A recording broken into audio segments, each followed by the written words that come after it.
Hey everyone, in this video I will be showing you how to download and install VirtualBox in Windows. So let's get started.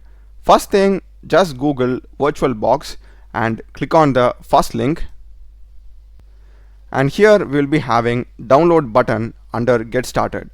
Click that, and we are having VirtualBox for different operating system. Just click on Windows hosts, and the download will be getting started.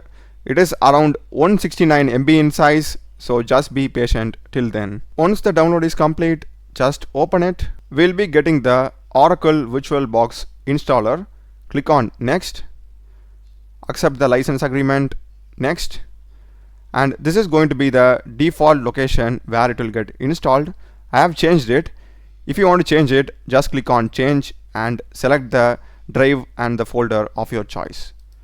Once you have done that, select next and click on yes. Yes also, and these are fine. Click on next and install. Once everything is done, click on start and select finish, and that's it. We'll be getting the Oracle VirtualBox manager like this. And if you type VirtualBox, we'll be having the Oracle VirtualBox app. You can simply open and use it. That's a video, guys. Do check the playlist of my channel. Done a lot of videos in programming and AI tools. Subscribe me. Thanks for watching.